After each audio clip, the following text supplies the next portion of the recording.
Hello दोस्तों, तो कैसे हैं आप सब लोग। आई होप आप सब लोग ठीक होंगे। जो सीटेट का जो हमारा सीडीपी का क्लास है वो हम लोग 2011, 2011, 2011 और 2012, आज की क्लास में 2013 का हम क्वेश्चन करने वाले हैं। तो हमारा 2011, 2012 का हमारा प्रीवियस ईयर हो चुका है। तो चलिए हम आगे बढ़ते हैं।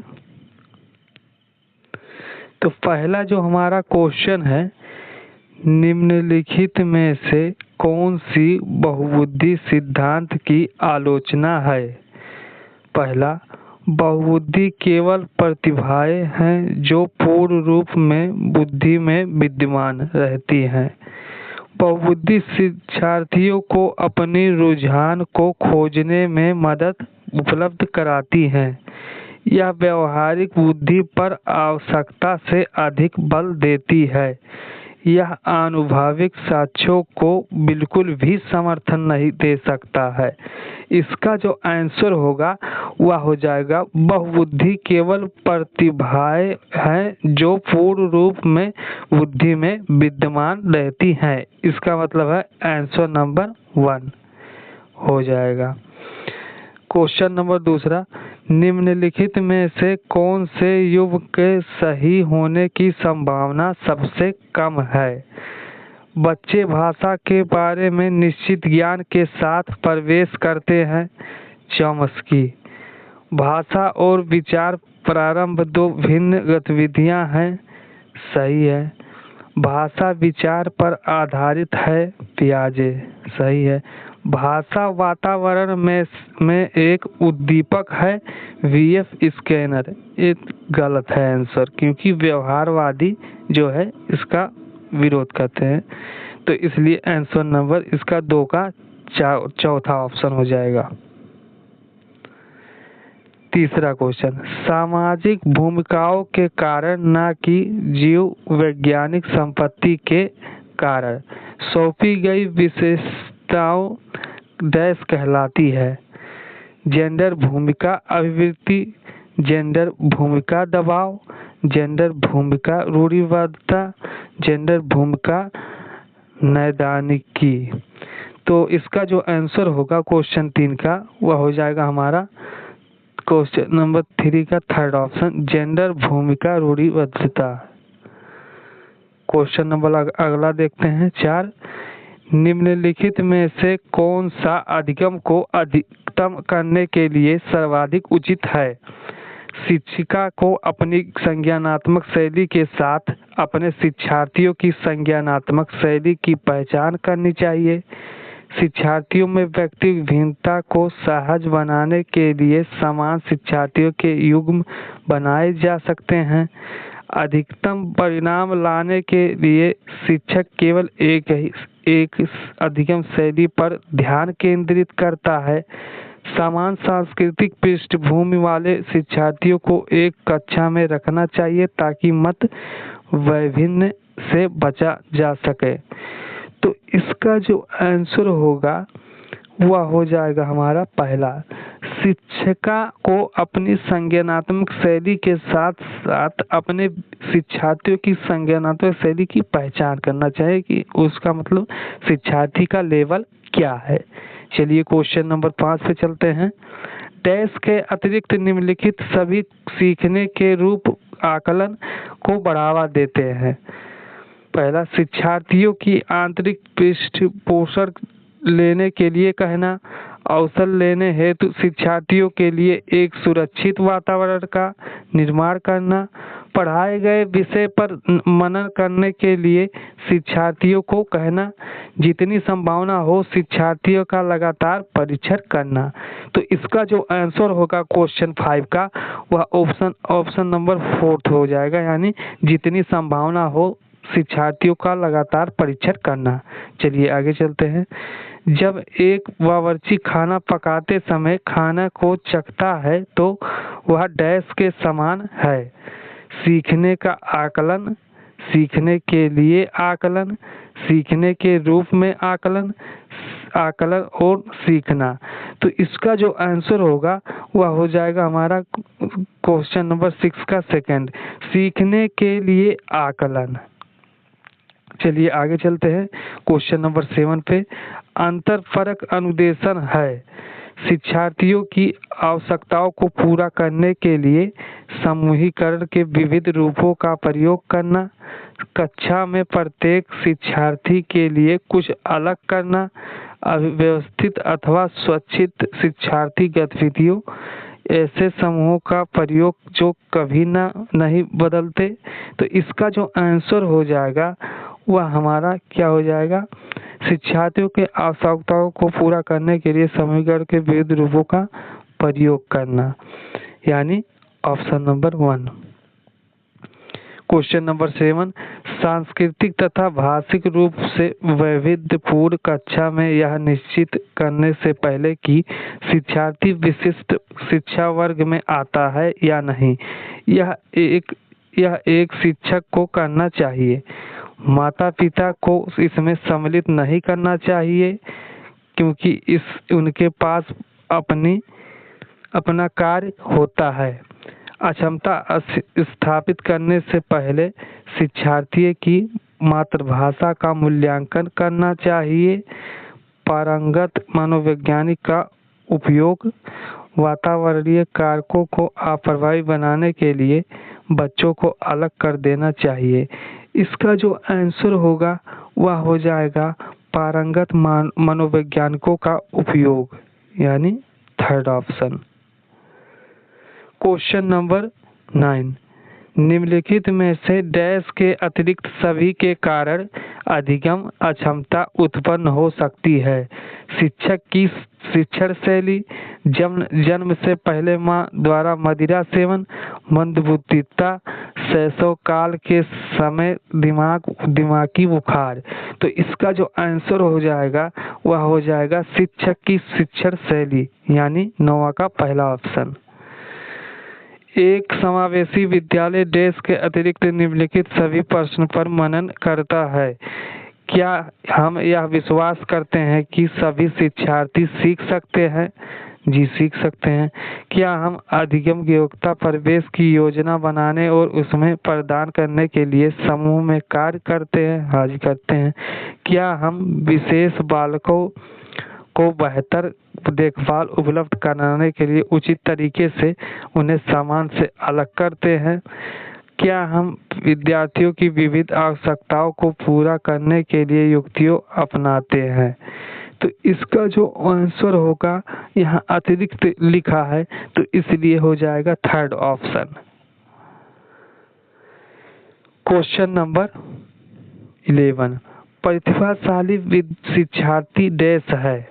प्रतिभाशाली शिक्षार्थी डैश है। अभिसारी चिंतक, अपसारी चिंतन, यहाँ चिंतन होगा, चिंतन, बहिर्मुखी, बहुत परिश्रमी। तो इसका जो होगा 100 प्रतिभाशाली यानी 140 से ऊपर के जो बच्चे होते हैं, तो इसका जो आंसर होगा जिनमें एक से ज़्यादा तरीके का उत्तर होता है, तो इसलिए ऑप्शन नंबर 2 हो जाएगा। शिक्षा का अधिकार अधिनियम 2009 के क्रियान्वयन के बाद कक्षा कक्ष अप्रभावित है क्योंकि शिक्षा का अधिकार विद्यालय में कक्षा की औसत आयु को प्रभावित नहीं करता। लिंग के अनुसार अधिक समजातीय है, आयु के अनुसार अधिक समजातीय है, आयु के अनुसार अधिक विषम जातीय है। तो इसका जो आंसर होगा वह आयु के अनुसार अधिक समजातीय है, यानी थर्ड ऑप्शन। क्वेश्चन नंबर 13, दिए गए वाक्य को पूरा करने के लिए निम्नलिखित में से कौन सा युग्म सर्वाधिक उचित विकल्प होगा? जब बच्चे उन गतिविधियों में शामिल होते हैं जो डैश होती है तब वे जल्दी डैश करते हैं। कक्षा कक्ष में उपयोगी विस्मरण केवल उनके कक्षा कार्य प्रत्यास्मरण से संबंधित, सांस्कृतिक रूप से निष्पक्षीय स्मरण, वास्तविक जीवन में उपयोगी सीखा। यानी क्वेश्चन नंबर 13 का ऑप्शन कितना होगा? फोर्थ हो जाएगा, वास्तविक जीवन में उपयोगी सीखा। क्वेश्चन नंबर 14, सीबीएसई शिक्षार्थियों के लिए व्यक्तिगत गतिविधियों के स्थान पर सामूहिक गतिविधियों की संस्तुति करती है। ऐसा करने के पीछे विचार हो सकता है व्यक्तिगत प्रतिस्पर्धा के प्रति नकारात्मक संवेगात्मक प्रतिक्रियाओं से उभरना जो संपूर्ण अधिगम पर सामान्यीकृत हो सकती है। प्रत्येक शिक्षार्थी के स्थान पर समूह में अवलोकन द्वारा शिक्षक के कार्य को सरल बनाने के लिए विद्यालयों के पास उपलब्ध समय को प्रासंगिक बनाना, जबकि उनमें से अधिकांश के पास व्यक्तिगत गतिविधियों के लिए पर्याप्त समय नहीं होता। गतिविधियों की ढांचा लागत को कम करना, यानी इसका जो ऑप्शन होगा, आंसर होगा, वह हो जाएगा हमारा कि व्यक्तिगत प्रतिस्पर्धा के प्रति नकारात्मक संवेगात्मक प्रतिक्रिया से उभरना जो संपूर्ण अधिगम पर सामान्यीकृत हो सकती है। यानी ऑप्शन नंबर पहला। क्वेश्चन नंबर 15, बच्चे फिल्मों में दिखाए गए हिंसात्मक व्यवहार को सीख सकते हैं। यह निष्कर्ष निम्नलिखित में से किस मनोवैज्ञानिक द्वारा किए गए कार्य पर आधारित हो सकता है? एडवर्ड एल थॉर्नडाइक, जेबी वाटसन, अल्बर्ट बंडूरा, जीन पियाजे। तो इसका जो आंसर होगा, यानी रोल प्ले वाला जो ऑब्जर्वेशन होता है, अल्बर्ट बंडूरा साहब का हो जाएगा, यानी option number third. Question number 16, शिक्षार्थी फैशन शो को देखकर मॉडल का अनुसरण करने की कोशिश करते हैं। इस प्रकार अनुसरण को डैश कहा जा सकता है? प्राथमिक अनुकरण, गौण अनुकरण, सामाजिक अधिगम, सामान्यीकरण। तो इसका जो आंसर होगा 16 का, वह हो जाएगा हमारा गौण अनुसरण, अनुकरण, गौण अनुकरण। क्वेश्चन नंबर 17, यदि शिक्षार्थी पाठ के दौरान लगातार गलतियां करते हैं तो शिक्षक को अनुदेशन कार्य, समय सारणी, बैठने की व्यवस्था में परिवर्तन करना चाहिए। हाँ जी, करना चाहिए। पाठ को कुछ समय के लिए छोड़ देना चाहिए और कुछ समय के बाद वापस जाना चाहिए। गलतियां करने के वाले शिक्षार्थियों की पहचान करनी चाहिए और उनके बारे में प्रचार से बात करनी चाहिए। गलतियां करने वाले शिक्षार्थियों को कक्षा कक्ष से बाहर खड़ा कर देना चाहिए। तो इसका जो आंसर होगा वह हो जाएगा पहला हमारा कि अनुदेशन कार्य, समय सारणी, बैठने की व्यवस्था में परिवर्तन करना चाहिए, परिवर्तन करना चाहिए। चलिए अगला क्वेश्चन पे चलते हैं। डैश के अतिरिक्त निम्नलिखित कुछ तकनीकों है जो परीक्षा के कारण होने वाली चिंता को दूर करती है। प्रश्न पत्र की संरचना, पैटर्न से परिचित कराना, परिणाम के बारे में बहुत अधिक सोचना, समर्थन प्राप्त करना, विशेषताओं पर बल देना। यानी इसका जो आंसर होगा वह हो जाएगा परिणाम के बारे में बहुत अधिक सोचना, परिणाम के बारे में बहुत अधिक सोचना। चलिए आगे बढ़ते हैं। क्वेश्चन नंबर 19, ब्लूम की टेक्सोनॉमी डैश की पदानुक्रमिक व्यवस्था है। उपलब्धि लक्ष्यों, पाठ्यचर्या संबंधी घोषणाओं, पठन कौशल, संज्ञानात्मक उद्देश्य। इसका जो आंसर होगा वह हो जाएगा हमारा संज्ञानात्मक उद्देश्य, यानी ज्ञानात्मक, भावात्मक, क्रियात्मक। ज्ञानात्मक कहिए या फिर संज्ञानात्मक, बात क्या है, सेम है। चलिए आगे बढ़ते हैं। क्वेश्चन नंबर 20, आ, बा, सा 3 शिक्षार्थी हैं जो अंग्रेजी पढ़ते हैं। आ को यह विषय रोचक लगता है और वह सोचता है कि यह उसके भविष्य में सहायक होगा। वह अंग्रेजी इसलिए पढ़ती है क्योंकि वह कक्षा में पहला स्थान प्राप्त करना चाहती है। सा अंग्रेजी विषय इसलिए पढ़ता है क्योंकि उसका प्राथमिक सरोकार उत्तीर्ण होने वाले ग्रेड्स प्राप्त करना चाहे है। आ, बा और सा के उद्देश्य क्रमशः डैश है। निपुणता, निष्पादन, निष्पादन, उपेक्षा, निष्पादन, निष्पादन, उपेक्षा, निपुणता, निष्पादन, उपेक्षा, निपुणता, निष्पादन, निपुणता, निष्पादन, उपेक्षा, निष्पादन। आंसर नंबर कितना हो जाएगा? तो इसका 20 का आंसर नंबर फर्स्ट हो जाएगा। क्वेश्चन नंबर 21, हालांकि यह स्पष्ट रूप से उनकी सुरक्षा आवश्यकताओं के उल्लंघन में था, कैप्टन विक्रम बन्ना ने अपने देश को बचाने के दौरान कारगिल युद्ध में मारे गए संभवतः उन्हें डैश था कि नवीन अनुभव की प्राप्ति की इच्छा, आत्मसिद्धि की प्राप्ति, अपनत्व संबंधी आवश्यकताओं की उपेक्षा, अपने परिवार के नाम की ख्याति प्राप्ति। इसका जो आंसर होगा वह हो जाएगा आत्मसिद्धि की प्राप्ति, यानी ऑप्शन नंबर 2 हो जाएगा। क्वेश्चन नंबर 22, प्रतिक्रिया का विलोम होना निम्नलिखित में से किसके बाद अधिक कठिन है? आंशिक पुनर्वलन, निरंतर पुनर्वलन, दंड, मौखिक भर्त्सना। तो इसका जो आंसर होगा वह हो जाएगा हमारा निरंतर, यानी निरंतर पुनर्वलन। क्वेश्चन नंबर 23, डैश के द्वारा निपुणता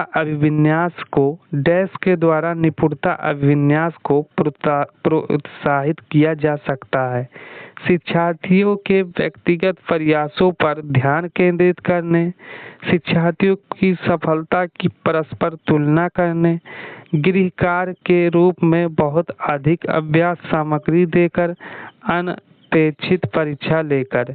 इसका जो आंसर होगा वह हो जाएगा हमारा शिक्षार्थी के व्यक्तिगत प्रयासों पर ध्यान केंद्रित करने, यानी option number first. Question number 24, निम्न में से किसका मिलान उचित है?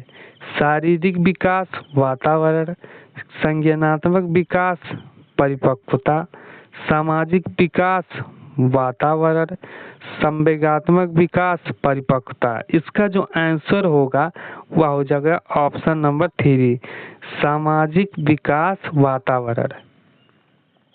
क्वेश्चन नंबर 25, डैश के अतिरिक्त निम्नलिखित सभी तत्व संकेत करते हैं कि बच्चा कक्षा में संवेगात्मक और सामाजिक रूप से समायोजित है।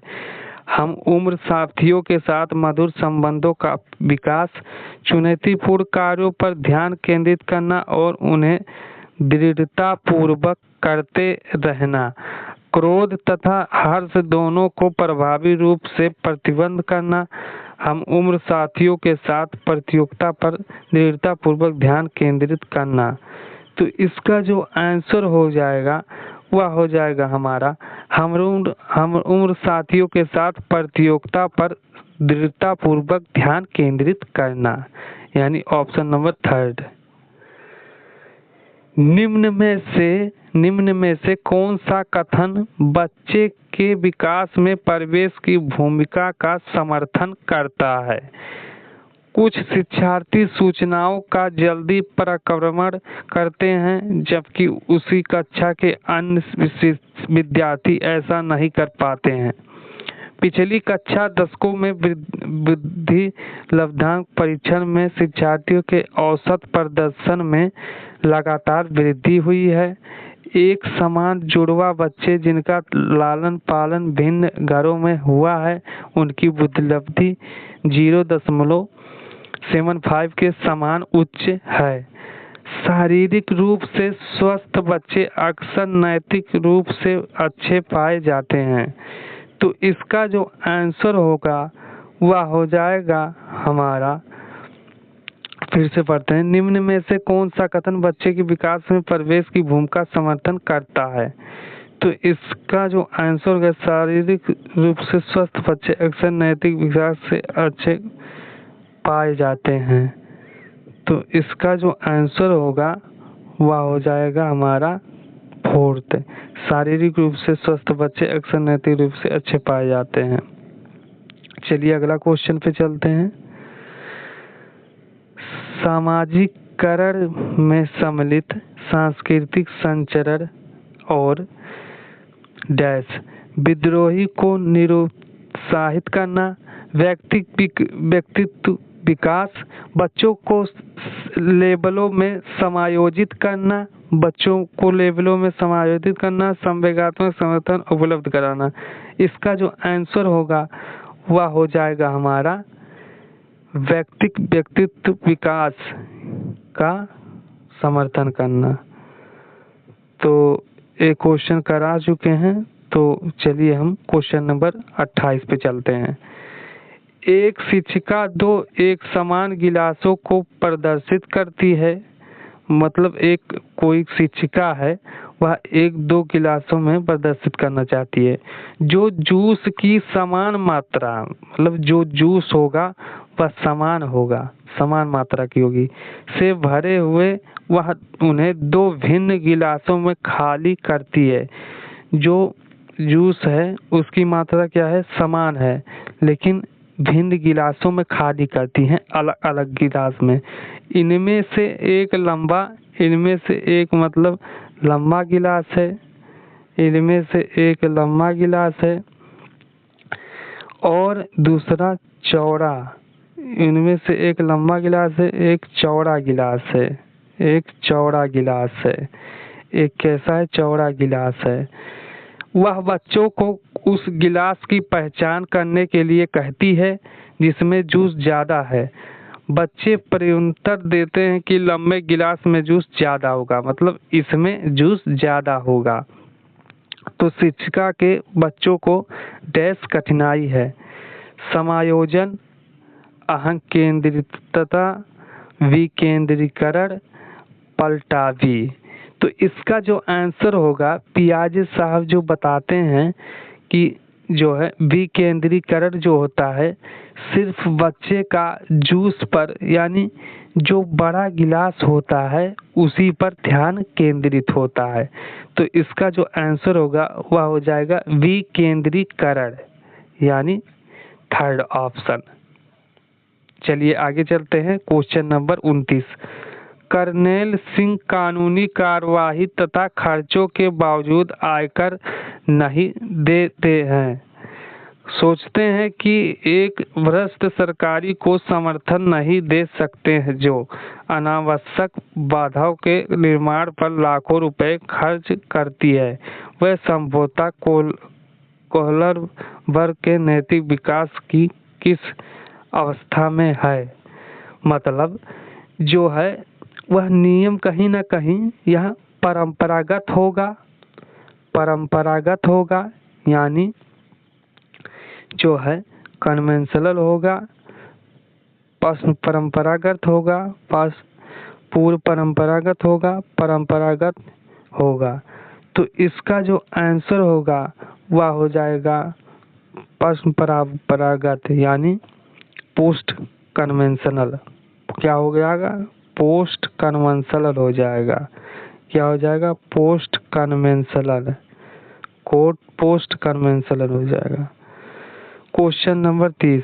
जो बुद्धि सिद्धांत बुद्धि में सम्मिलित मानसिक प्रक्रियाओं जैसे पराघटक और बुद्धि द्वारा लिए जा सकने वाले विविध रूपों जैसे सृजनात्मक बुद्धि को शामिल करता है, वह है स्पीयरमैन का जी कारक, स्टर्नबर्ग का बुद्धिमत्ता का त्रितंत्र सिद्धांत, बुद्धि का सावेट सिद्धांत, थर्स्टन की प्राथमिक मानसिक योग्यताएं।